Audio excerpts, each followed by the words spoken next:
रडण्याचा आवाज झाला तर त्याने जाऊन पाहिलं तर तिथे एक बाळ नालीमध्ये पडले. त्या बाळाला त्याने उचललं. त्याचं नाव नारायण ठेवलं. त्याचं आडनाव सूर्य होतं त्यांच्या दाम्पत्याचं. त्याला एवढं मोठं बनवलं की आपल्या भारतामध्ये फार मोठं लेखक झालेलं आहे आणि कवी पण आहे. समजलं. आणि त्यांची कविता तुम्हाला माहीत असेल, नारायण सुर्वेची. हमरून वासराला चाट जवा गाय, माहित आहे तुम्हाला? माहित आहे. वा. तवा मला तिच्यामध्ये दिसते माझी माय रे, दिसते माझी माय रे, दिसते माझी माय. आईची आठवण आहे. आया बाया सांगत होत्या होतो जवा ताना, दुष्काळात माईच्या माझा आटला होता पाणा. अरे पिठामध्ये, अरे पिठामध्ये, अरे पिठामध्ये पाणी टाकून मले पाजत जाय. म्हणून तिच्यामध्ये मला ती पिठामध्ये दिसते माझी माय रे, दिसते माझी माय रे, दिसते माझी माय. आवडलं हो का? म्हणून कमजोर समजायचं नाही. जो डर गया हो मर गया. लहरों से डर कर नैया पार नहीं होती, कोशिश करने वालों की हार नहीं. दुनिया में ऐसा कोई काम नहीं है जो हो नहीं सकता. Everything is possible, nothing is impossible in this world. जगामध्ये काहीही अशक्य नाही. जर तुम्ही मनात ठरवलं तर तुम्ही ते करू शकता. समज. सिंधुबाई सपकाळ माहिती आहे तुम्हाला? त्यांची मुलगी कोण? ममता. त्यांची मुलगी ममता. त्या ममताला तिने जन्म दिला. त्या ममताचा जन्म घरच्यांना नको होता. त्या सिंधुताईला घराच्या बाहेर काढलं त्यांनी, हाकलून दिलं. ती प्रेग्नेंट होती, तिच्या पोटामध्ये बाळ होतं. समजलं. त्याला हाकलून दिल्यानंतर ती सिंधुताई सपकाळ गाईच्या गोठ्यामध्ये थांबली. गाईच्या गोठ्यामध्ये. त्या गाईच्या गोठ्यामध्ये तिनं त्या ममता या बाळाला जन्म दिला. लक्षात. आणि एक गाय, तुम्हाला ते पाठच होतं 10वीला कोणी असतील तर, एक गाय जेव्हा ती बाळंतीण झाली, ममताची आई म्हणजे सिंधुताई सपकाळ, तर एक गाय ही बाळंतीण म्हणजे प्रसूत वेदनाईला तयार म्हणजे होत होत्या, तरी एक गाय तिच्यावर बरोबर मधोमध येऊन उभी झाली. एक गाय. समजलं. म्हणजे हिला कोणी त्रास द्यायला नको, कोणी वासरू यायला नको, कोणी बैल यायला नको. ही म्हणजे बाळंतीण होत आहे. समजलं.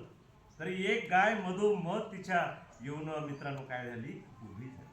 तिनं बाळाला जन्म दिला. मग नाळ कापायला काही नाही, सुखदेव सर, नाळ कापायला काही नाही. मग तिथलाच दगड घेतला तिने आणि त्या दगडांनी आपल्या बाळाची काय कापली, नाळ. समज. त्याच्यानंतर तिने 1-2 वर्ष तिचा सांभाळ केला. तिला वाटलं की माझ्या मुलीसारखे तर असंख्य अनाथ बालके. समज. तिनं आपल्या स्वतःच्या मुलीला एक हलवाईला काय दिलं, दत्तक देऊन दिलं. आणि तुमच्यासारखे त्या जगामध्ये जे अनाथ मुले आहेत, त्या मुलांना तिनं काय केलं, आपलं बाळ मानलं, त्यांना दत्तक घेतलं, त्यांना सांभाळलं. निवड सांभाळलंच नाही तर त्या सिंधुताई सपकाळच्या त्या अनाथाश्रममधून शेकडो डॉक्टर झालेले आहेत, शेकडो इंजिनियर झालेले आहेत. तिथल्याच एका विद्यार्थ्यांनी त्या सिंधुताई सपकाळ चरित्र लिहिलेलं आहे, PhD केलेलं आहे त्यांनी. आणि आता जे अनाथाश्रम आहे सिंधुताई सपकाळचे, ते तिथले मुले काय करतात मित्रांनो, सांभाळतात. म्हणून स्वतःला कमजोर समजण्याची काहीही गरज नाही आहे मित्रांनो. समजलं. आणि म्हणून म्हणतो या ठिकाणी तुम्हाला एक कांशीराम, ते कांशीरामचे फोटो आहे. त्याला तर घर होतं, आई वडील होते, त्यांचे घर होतं. परंतु एक टर्निंग पॉईंट त्यांच्या जीवनामध्ये असा आला, नोकरी करत असताना. समज. एक टर्निंग पॉईंट त्यांच्या जीवनामध्ये असा आला की त्या पुण्याच्या फॅक्टरीमध्ये बाबासाहेबांच्या जयंतीची सुट्टी नाकारली, बौद्ध पौर्णिमेच्या सुट्टी त्यांनी नाकारली. आणि त्याच्यामुळे त्यांना संघर्ष करावा लागला दिनाभाना यांना. समजलं का. त्यांना सस्पेंड केलं दिनाभानाला. मग कोर्टामध्ये केस चालली. यांना अर्धा पगार भेटायचा, कारण हा 4th क्लासचा कर्मचारी होता, चपराशी होता दिनाभाना. समजलं का. कांशीरामजीचं लग्न व्हायचं होतं, त्याने अर्धा पगार कोणाला द्यायचे, दीना भानाला द्यायचे. दीना भाना, तुझ्याकडे लेकर आहे, तुझा पगार पुरवतो, माझा अर्धा पगार. त्यांची केस त्यांनी स्वतः लढली आणि एक दिवस असा टर्निंग पॉईंट मिळाला कांशीरामजींना की बाबासाहेबांची ॲनिलेशन ऑफ कास्ट, जाती निर्मूलन, ही पुस्तक त्यांचे खापर्डेंनी त्यांना बक्षीस दिली. खापर्डे नावाच्या गृहस्थांनी ती पुस्तक कांशीरामजींनी एका रात्रीमध्ये डोळ्याला डोळा न लावता 3दा वाचली. झोपलीच नाही त्यांनी, 3दा वाचली. आणि त्या दिवशी त्यांनी ठरवलं, याच्यानंतर मी आपल्या स्वतःच्या घरी जाणार नाही, मी आई वडिलाकडे जाणार नाही, जगातल्या कोणत्याही बँकेमध्ये माझं खातं असणार नाही आणि मी याच्यानंतर कधीही लग्न करणार नाही. घर होतं पण कधीच नाही. आणि म्हणून आपण कुठे राहतो, काय आहोत, हा विचार महत्त्वाचा नाही, आपण जगत आहोत हे फार मोठं आहे. तुम्हाला हे जे बालगुरू आहे हे तुम्हाला जगवत आहे, पोटाला तुमच्या देत आहे. बस याचं एक संधीचं काय करा, तुम्ही सोनं करा. आणि मित्रांनो, इतकं मोठे व्हा तुम्ही. समजलं? आम्ही काय होतो, फार गरिबी होती आमची. समजलं? मी जेव्हा लहान होतो तुमच्या एवढा 8वी 9वीत होतो, 7वी 8वी मध्ये, तर मी आपल्या आईबरोबर काय जायचं, रोवायला जायचं. रोवणं समजतं तू? रोवायला. मला किती रुपये रोजी मिळत होते त्यावेळेस? 3. किती रुपये? 3 रुपये रोजी. 11 वाजेपासून 5 वाजेपर्यंत श्रम करायचं, चिखलामध्ये रोवायचं आणि 3 रुपये रोजी. पर आम्ही हिम्मत हारली का? लहरों से डरकर नैया पार नहीं होती, कोशिश करने वालों की हार नहीं होती.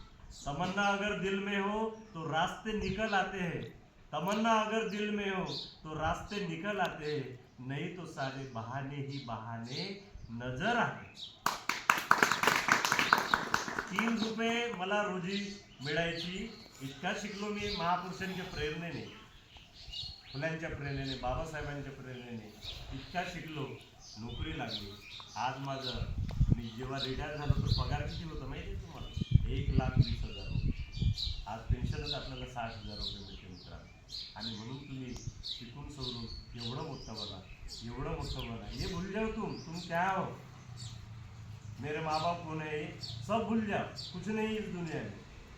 स्वतःकडे काय द्या, तुम्ही लक्ष द्या मित्रांनो. समज? आणि म्हणून स्वतःला कमजोर समजू नका. या जगामध्ये सर्व काही शक्य आहे. मी तुम्हाला सांगितलं. पुन्हा मी तुम्हाला एक सांगेन की अंधश्रद्धा निर्मूलन समितीचा उपाध्यक्ष या नात्याने मी तुम्हाला सांगेन की हे जगामध्ये भूत भानामध्ये लावणी चेटकी नसते, मंत्रतंत्र जादूटोना नसते, चमत्कार जगामध्ये नसते. हे सर्व आपल्याला चुतिया बनवण्याचे काय आहे ते गाडगे महाराजांनी सांगितलं, तुकडोजी महाराजांनी सांगितलं. तुकडोजी तर गाडगे महाराज तर म्हणायचे, अरे घरचं ताट विका पण पोरांना शिकवा. आज तुमच्यात तसं नाही, तुम्हाला शिक्षण भेटून जाईल. म्हणून महापुरुषांचा आणि संतांचा आदर्श घ्यायचा. संत आणि महापुरुषापेक्षा कोणी मोठे आहे का? नाही. नाहीतर मग मै बडा मी मोठा म्हणणारे पुष्कळ आहे. असाच एक दृष्टांत होता. ही जी पृथ्वी आहे, ये पृथ्वी बोली मैं बड़ी हूँ. जी पृथ्वी है ना, मैं बड़ी. दूसरा बोला तू काय की बड़ी, तू तो शेष नाक पे खड़ी. तू काय की बड़ी, तू तो शेष नाक पे खड़ी, इसलिए बड़ा कौन, शेषनाग. तो दूसरा बोला तू काय का बड़ा, तो शंकर जी के गले में पड़ा, इसलिए बड़ा कौन, शंकर जी. बराबर है, शंकर जी बड़ा. दूसरा बोला तू काय का बड़ा, तू तो कैलाश पर्वत पे खड़ा, इसलिए बड़ा कौन, कैलाश पर्वत. दूसरा बोला तू काय का बड़ा कैलाश, तुझे तो रावण ने पछाड़ा. किसने पछाड़ा? रावण ने पछाड़ा, इसलिए तू नहीं बड़ा. फिर बड़ा कौन, रावण बड़ा. तो तीसरा बोला रावण कैसे बड़ा, तुझे तो बाली ने तुझे उल्टा लटकाया, इसलिए बाली बड़ा. दूसरा बोला बाली काय का बड़ा, तुझे तो राम ने तीर से मारा, इसलिए बड़ा कौन, राम बड़ा. तो दूसरा बोला राम काय का बड़ा, वो तो संतों के चरणों में पड़ा. आणि म्हणून मी तुम्हाला सांगतोय या जगामध्ये फक्त संत आणि महापुरुष हेच मोठे आहेत, बाकी कोणीही मोठे नाही. जे चमत्कार करतात याचं खराचं उदाहरण तर तुम्हाला माहिती. भोंदू बाबा खरा किती त्यांनी लोकांना फसवलं, करोडो रुपयाचा अब्ज रुपयाचा त्यांनी व्यवहार केलं. चमत्कार आहे असं त्याला वाटलं, मला मंत्रशक्ती येते असं त्याने काय केलं, दावा केला. आता तो पोलीस कोठडीमध्ये आहे, न्यायालयीन कोठडीमध्ये आहे. मग त्याला जर चमत्कार येते, त्याला जर जादू येते, तर त्यांनी चमत्काराच्या माध्यमातून उंदीर व्हायला पाहिजे आणि तिथून बाहेर निघायला पाहिजे. एखादा पक्षी व्हायला पाहिजे, तिथून बाहेर निघायला पाहिजे. किंवा एखादी मुंगी व्हायला पाहिजे आणि तिथून बाहेर निघायला पाहिजे. परंतु चमत्कार आहे मित्रांनो या जगामध्ये नाही आहे. जे भोंदू लोक असतात, जे वैद्य लोक असतात, ते विज्ञानाचे प्रयोग करतात. मी सर एखाद्या वेळेस येईन, संपूर्ण कीड घेऊन येईन आपली, तुम्हाला असे हातावर कापूर जाळणे, ते तोंडामध्ये घेणे, निंबूमधून केस काढणे, नारळामधून कसे केस निघतात, ते आपली ट्रॅक असते. म्हणजे भोंदू लोक ते सांगत नाही आपल्याला, हा आमचा पोट भरण्याचा धंदा नसतो. तरी पण माझ्याकडे किट नाही आहे, समजलं का, माझ्याकडे फक्त रुमाल आहे. तुम्हाला एक उदाहरण सुंदर सांगतो, लक्षात आलं. हे आपले रुमाल आहे बघा. एक प्रयोग तुम्हाला करून देतोय. या रुमालला आपण काय बांधूया, गाठ बांधूया, ठीक आहे. आणि या रुमालची गाठ कशी आपोआप सुटते याचं तुम्ही आता ज्वलंत उदाहरण बघा, समजलं. तर या पद्धतीने आपण या रुमालाला काय बांधलेलं आहे, गाठ बांधलेलं आहे, समजलं. ही सुटायला नको, ही सुटायला नको म्हणून हिला खूप जोरात आवडूया, ठीक आहे. खूप आवडली आपण. त्याच्यानंतर ही जी गाठ आहे, ही गाठ आपण रुमालाच्या आतमध्ये घेऊया, ठीक आहे. मग अशा प्रकारे तो एखाद्या विद्यार्थ्याला बोलावतो, वाह बिल्कुल तैयार है, लहरों से डरकर तैयार पार नहीं होती, कोशिश करने वालों की हार नहीं होती, जो डर गया वो मर गया. या दूध का दूध और पानी का पानी, दूध का दूध और पानी का पानी. ये इकडे कारण हा जो डर गया वो मर गया आहे. तर या बाजूला आहे. आता ही गाठ आहे, बघितलं गाठ आहे, बघून बघून सुखदेव सर बघून गाठ आहे. आता आपण याच्या अंगावरून फिरवूया. समजा याला कोणी जादूटोना केला असेलच, पण हाडच लागलं नाही. मी बाबा आहे आणि हा माझा पेशंट आहे, लक्षात आलं का. मी बाबा आणि हा माझा पेशंट. आता हा माझ्याकडे आला, मी खरात आहे म्हणा ना, खरात, मी खरात आहे. हा माझा पेशंट आहे, हा माझ्याकडे आला बाबा, याचे आई वडील माझ्याकडे आले, बाबा माझ्या पोराची तब्येत बरी राहत नाही, काहीतरी याला कोणीतरी जादूटोना केलेला आहे, याला कोणीतरी धागा वगैरे करून द्या, या पद्धतीने त्यांनी मला सांगितलेलं आहे. तर मी त्याला म्हटलं घाबरू नका, मी असा बाबा आहे. ही जी रुमालाची गाठ आहे, ही गाठ मी बांधलेली आहे आणि याच्या अंगावरून समजा आपण फिरवली आणि समजा ती गाठ सुटली तर समजायचं की याच्यावर कोणीतरी जादूटोना केलं आहे. म्हणून तुझं नाव काय सांगितलं, हा अंश. वा वा अंश, पकड. याच्या अंगावरून फिरवू, 1 2 3, किंवा अक्कड बक्कड 80 90. पुरी पाठांतरच आहे तुम्हाला. आमचं काम तुम्ही करा, गाडगे महाराजांचं काम तुम्ही करा. पकड या पद्धतीने. नंतर आपण याला रुमालीला झटका मारू. अगर ही गाठ सुटली तर समजायचं की या अंशवर कोणीतरी जादूटोना केलेलं आहे. चलो 1 2 3 4, सुट जा, सुट. अरे वा,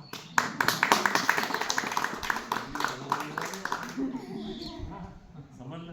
म्हणजे अंशवर कोणीतरी आता जादूटोना केलेलं आहे. माझ्याकडे तुला धागा करून देतो,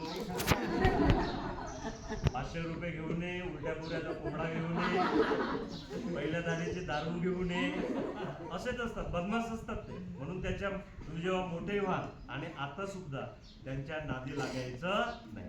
आपलं गुरुजींवर काय ठेवायचा, विश्वास ठेवायचा. मित्रांनो कसं सोडलं आपण, तिला माहिती आहे, हे पूर्ण लक्ष होतं. असे चत्रे पोरं पाहिजे, अशा चत्र्या पोरी पाहिजे, समजलं. तुमचं लक्ष माझ्याकडे होतं, गुरुजी काय सांगते, गुरुजी काय सांगते, माझ्याकडे होतं तुमचं लक्ष. तिचं लक्ष बरोबर बारकाईत माझ्याकडे होतं, समजलं. तुम्हालाही करता येईल. तुमच्याकडे रुमाली असतीलच, या पद्धतीने याला गाठ बांधायची. आता नाही थांब, घडीवर थांब, तुम्हाला तर मी पुढे शिकवून देणार आहे. समजलं. एका दिवशी अशी आपण गाठ बांधली. त्याच्यानंतर म्हटलं मी हिला आपण आवडून घेऊया, पण आवडलं नाही मी हिला. एकच टोक खिचलं आणि हिला काय केलं, मी ढिलं केलं. बाबा असंच करतो ना, म्हणून आपणही असं करायचं, याला ढिलं केलं आपण, समजलं. त्याच्यानंतर मी म्हटलं की ही जी गाठ आहे, ही गाठ आपण आतमध्ये घेऊन जाऊया. आणि या पद्धतीने पकडलं मी, आणि आतमध्ये माझी क्रिया चालू होती, बरोबर आहे. त्याला आपण ही एका हातानंच आणि बोटानंच येते ही, असं हे बघा, हे बघा, हे असं आलं. मग ही इथं सुटून गेली, ही गाठची जशीच्या तशीच आहे. आणि मग त्याला म्हटलं आपण की पकड, समजलं, आणि आपण खिचलं तर ती सुटून गेली. म्हणून जगामध्ये चमत्कार नाही आहे, जोरदार टाळ्या द्या. म्हणून मी हा जे पुस्तक आहे मी लिहिलेले आहे, तुम्हाला मी प्रत्येकाला एक एक पुस्तक बघतो दिले. महात्मा फुलेंचे पुस्तक आहेत माझ्याकडे, मी स्वतःच लिहिलेले आहे. मी पण तुम्हाला सर्वांना एक एक पुस्तक मी तुम्हाला सेपरेट भेट देईल नेक्स्ट टाईमला, ठीक आहे. तर या पद्धतीने मित्रांनो, एक तुम्हाला आवाहन करण्यासाठी आलो आम्ही, तुमची भेट झाली, आम्हाला फार बरं वाटलं. आणि त्याच्यानंतर एक प्रण करायचं, एक काय घ्यायची, प्रतिज्ञा घ्यायची, आणि आता ठरवायचं डिसिजन जीवनामध्ये आपल्याला काय बनायचं. म्हणून पहिले ठरवा, सरांनी तुम्हाला सांगितलं, जो आदमी का एम नहीं होता ना, गोल नहीं होता, उद्देश नहीं होता, तो जीवन में कुछ नहीं बन सकता.